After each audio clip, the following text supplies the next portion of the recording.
en Exitosa Perú, la voz de los que no tienen voz. Y está en nuestros estudios Alejandro Muñante, congresista de Renovación Popular. Bienvenido. Hola, gracias Nicolás, por estar acá. No, a ti, gracias por la invitación. Comencemos por este tema de la invitación de la negativa a que el presidente asista a la visita al Papa y al viaje a Bruselas.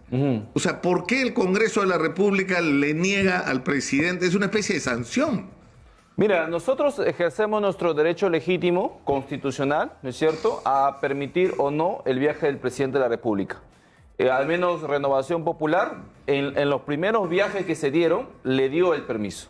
Luego después, cuando hemos visto esa actitud de parte del presidente de utilizar esos viajes, esos recursos del Estado, para despotricar contra la oposición, si bien es cierto puede tener una crítica severa con respecto a nuestro trabajo, pero manifestar frente a la comunidad internacional que se estaría aquí gestando un golpe de Estado y encima decir a la comunidad internacional también de que en el Perú pues la corrupción tiene apoderado a todos los poderes de Estado en todos los niveles, como que si bien es cierto existe la corrupción, como tú bien siempre lo denuncias, pero a ese nivel que el presidente lo pone, obviamente eso va a traer repercusiones. ¿Cuáles?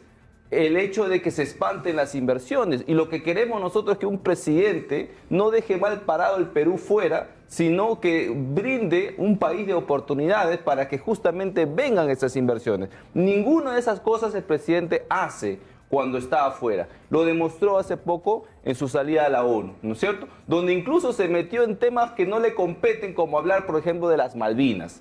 Frente a una situación como esa, nosotros no podemos ser inconsecuentes con nuestros principios. Tenemos que, a nuestro juicio, rechazar esos permisos. Claro, pero el problema es que el presidente finalmente sigue siendo el presidente y hay una serie de, protocolos que tienen que cumplirse. Es decir, al que están invitando no es a la persona de Pedro Castillo, es al representante del Estado peruano. Y con más razón debería cuidar sus palabras, ¿no? Con más razón, o sea, debería tener en cuenta eso, o sea, que él no va como Pedro Castillo, sino va como presidente que personifica a la nación. Ahora, yo te digo, Nicolás, que para mí esa disposición constitucional, así como el voto de confianza al gabinete cuando recién se le nombra, es obsoleto. Yo creo que eso se debería reformar. No debe depender de nosotros que un presidente vaya, ¿no?, a otro país a dirigir la política exterior.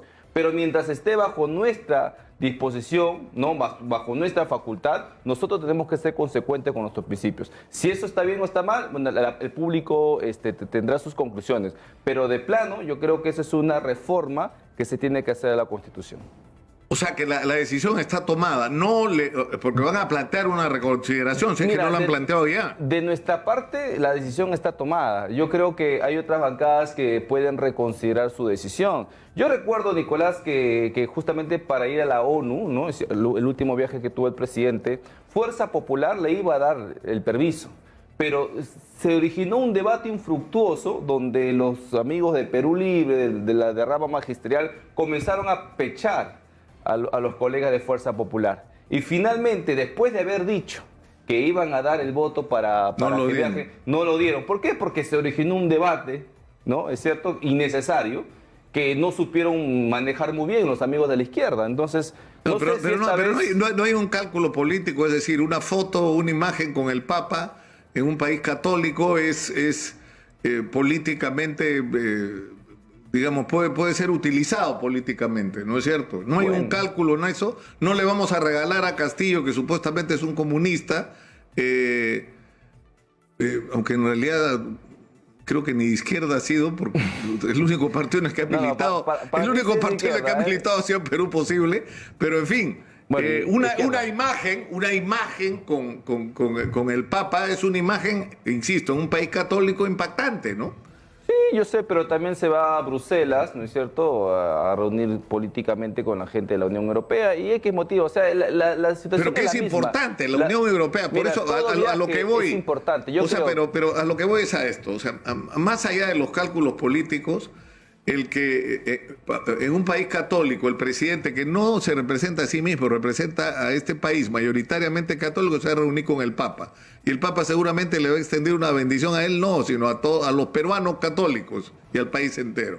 Y en segundo lugar, la reunión en Bruselas tiene importancia, ¿por qué? Porque es la Unión Europea, que son socios comerciales del Perú, con quien nos interesa tener vínculos, ¿no? Mira, o sea, nos estamos haciendo, por dañar a Castillo, no nos estamos dañando como país. Esto no es un tema personal. Ahora, mira, yo creo que todos los viajes son importantes y eso debe considerarlo muy bien el presidente Castillo. O sea, yo creo que se parta no por la responsabilidad nuestra, sino por la responsabilidad del presidente, quien ha utilizado estos viajes para hacer esto que te comento, ¿no es cierto? Entonces, y yo creo que, a ver, que esto sirva, si así querramos llamarlo, como una sanción, ¿no es cierto? Luego yo considero de que esto se podría revertir más adelante y cuando realmente se demuestre, ¿no? Y frente al voto duro de la oposición de que el presidente va al extranjero para generar oportunidades para el país, eso podría cambiar después. Ahora, el problema es que hay un nivel de desentendimiento entre el gobierno y el Congreso de la República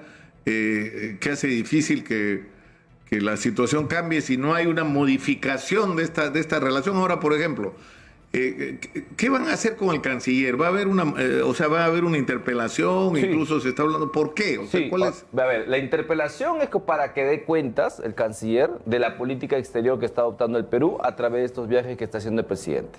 En principio, te comentaba que el presidente aprovechó sus 5 minutos en la ONU, ¿cierto?, para hablar sobre las Malvinas, cosa que supuestamente para el nivel de canciller eso está cerrado, ¿es cierto?, pero ingresó a ese tema.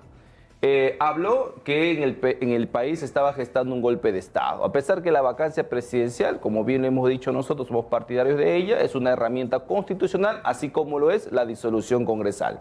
Entonces, queremos que nos den cuenta sobre esta situación. Y ahora, hace poco, en la Asamblea General de la OEA, que se realizó en nuestro país, nosotros tuvimos acceso a la resolución, al borrador, ¿no? Y allí países como Brasil, por ejemplo, Paraguay, pidieron que los acuerdos que se adopten en el marco de la OEA se haga respetando el marco jurídico interno de los países, es decir, el principio de soberanía estatal. Perú, junto con otros países, pidieron el retiro de ese párrafo.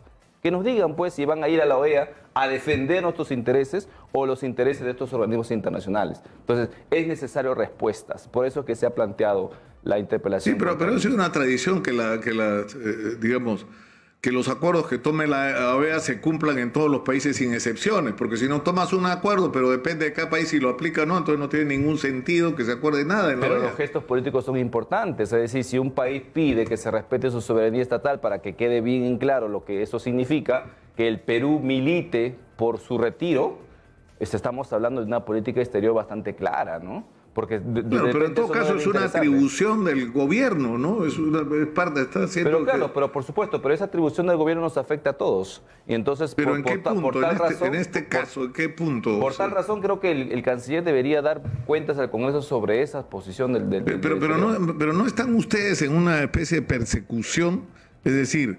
No, yo creo que hemos pasado de la vacancia a un ministro Nicolás, interpelado casi a la semana, ¿no? Tú te caracterizas por ser un periodista que cuando dice las cosas las dice como son, ¿no? Cuando hay cosas que están mal, se tiene que investigar. Entonces, creo que mal haríamos nosotros, el Congreso de la República, si frente a estos actos que son cuestionados por un gran sector de la población, nosotros nos quedemos con los brazos cruzados. O sea, lo mínimo que podemos hacer cuando existe esto es una interpelación. La interpelación es para que el ministro correspondiente venga y dé cuenta sobre estas preguntas. Ahora, Martín Hidalgo ha publicado en su Twitter, es un periodista normalmente bien informado sobre las actividades del Parlamento en la política, en las altas esferas, digamos, que el presidente Castillo tiene previsto reunirse hoy con 34 de las nuevas autoridades elegidas el último domingo, entre alcaldes distritales de Lima y gobernadores regionales. Pero dice, no asistirá nadie de Renovación Popular.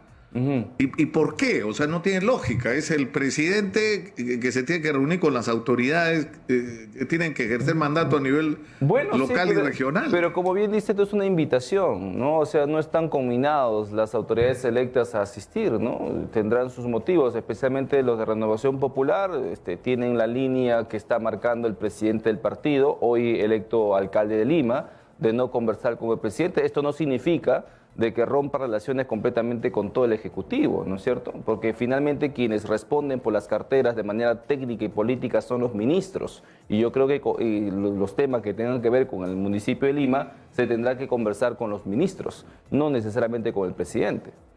O sea, ese tema lo tenemos bastante O claro. sea, no van a hablar con el presidente, pero sí con sus ministros, pero no tiene lógica, ¿no? Porque Bueno, el que pasa al es que... final, o sea, por ejemplo, en temas de seguridad, el jefe, el responsable es el presidente en términos constitucionales. Sí, pero hoy en día nosotros podríamos afirmar que el presidente Castillo lidera al menos una política de Estado de manera eficiente. Yo creo que no. Entonces, ¿por qué sostener una conversación con quien no sabe prácticamente dónde está parado? Y más bien hacerlo con la persona que supuestamente sí está capacitado para el cargo, ¿no? Como un ministro de Estado. Ahora, y el hecho de que Rafael López Aliaga, que es el líder de Renovación Popular, y no solamente el alcalde electo, haya usado acá mismo, sentado acá en este estudio, la expresión de burro para referirse al presidente de la República. O sea, eso es como ya o sea, uno puede tener diferencias, puede ser muy crítico incluso de manera extrema al punto de decir que este presidente no debería seguir siéndolo Bueno, y claro. promover su vacancia, pero de ahí a pasar al insulto, porque, ¿no? Porque es un Bueno. insulto, ¿no? Sí, bueno, cada quien tiene sus formas, yo no soy partidario de ella, ¿no es cierto? Sin embargo, él es quien tiene que responder por los adjetivos que utiliza, ¿no? Ahora, la pregunta, en un rato va a estar con nosotros Oscar Caipo, que es el presidente de la CONFIEP, de la Confederación de las Empresas Privadas del país, que trae, estoy seguro, la preocupación del mundo empresarial porque esta permanente confrontación entre el Congreso y el Ejecutivo ha generado una parálisis. Es decir, hay una parálisis, el país está parado. Entonces, y mientras no haya un entendimiento entre el Congreso y el gobierno, no vamos a salir de esa parálisis. Y no puede haber un acuerdo mínimo, es decir, hay una investigación abierta con la Fiscalía. ¿Por qué no esperar que esa investigación concluya? Y mientras tanto se hace lo que haya que hacer. Bueno, estamos esperando que la investigación termine, Pero porque puede si durar no, meses, si no estaríamos ahorita hablando de una nueva vacancia presidencial, que gana no le falta a varios, ¿no? Sin embargo, se está esperando la denuncia constitucional de la señora Patricia Benavides. Mientras tanto eso suceda, nosotros seguimos con los actos de fiscalización, como es la interpelación de los ministros o la censura como se ha hecho con Heiner Alvarado hace poco, ¿no es cierto? Hay censuras que no han prosperado, es parte justamente del debate político en el Congreso de la República. Ahora, yo creo que los conflictos más que nada vienen de parte del Ejecutivo contra el Congreso, porque si estaríamos hablando de conflicto entre el Congreso y el Ejecutivo, estaríamos diciendo que ambos están en el mismo nivel y que ambos están, no sé, pues se están petardeando. Yo considero de que el Congreso no tiene esa atribución ni ese poder como para petardear al Ejecutivo. Nosotros podemos interpelar ministros, pero eso no significa de que el Ejecutivo no pueda trabajar. O sea, ellos pueden seguir realizando su labor de Ejecutivo porque son finalmente ellos quienes manejan el presupuesto, no nosotros. No, nosotros estamos ahí para fiscalizar. O sea, si hay un ente por antonomasia fiscalizador de quienes manejan el presupuesto del Estado, es el legislativo, no el Ejecutivo frente a nosotros. Pero ustedes hablan de la necesidad de dar un mensaje, digamos, disuasivo para los inversionistas internacionales. O sea, ¿cómo vas a invertir en un país donde no le dan permiso al presidente para salir del país, donde el Congreso está permanentemente buscando la vacancia, en un contexto además en que no tienen los votos, porque no tienen los votos? Entonces, bueno, en una situación como esta, Nicolás, donde impera la impunidad, donde existe un presidente con 6 carpetas fiscales, no todas ellas por corrupción, donde existen ministros o personas incompetentes en el gobierno, yo creo que la esperanza más bien es un rol fiscalizador bastante efectivo y eficaz de parte de tanto del Congreso de la República como de los otros órganos autónomos, como el Ministerio Público. Yo creo que eso más bien es lo que da cierta tranquilidad y garantía a las inversiones. Porque si eso no existe, ya estaríamos ahora, como ustedes el régimen anterior, ¿no? Claro, pero ustedes aceptan que se está haciendo con Pedro Castillo lo que no se quiso hacer con ningún otro presidente antes. Es el primer presidente que sometió a investigación durante su mandato. Bueno, nunca se quiso hacer con los anteriores. Efectivamente, ¿no? Nosotros estamos ahí y respondemos por nuestro trabajo, ¿no? Por los anteriores serían los anteriores, pero sí, yo considero de que no hubo esa valentía o esa decisión política de investigar a los presidentes en funciones en años anteriores. Bueno, existía también, recordarás, Nicolás, esta disposición fiscal de la señora Zoraida Ábalos con respecto a Vizcarra, ¿no? De que se tendría que terminar su periodo para recién investigarlo. Hoy tenemos una fiscal con un mayor criterio y por ende también tenemos las investigaciones en curso. Congresista, le agradezco mucho por estar con nosotros acá esta mañana, muy gentil. Gracias. Nos vamos a la pausa. Vamos a tener en el programa el día de hoy a Óscar Caipo, presidente de CONFIEP. Amenazó con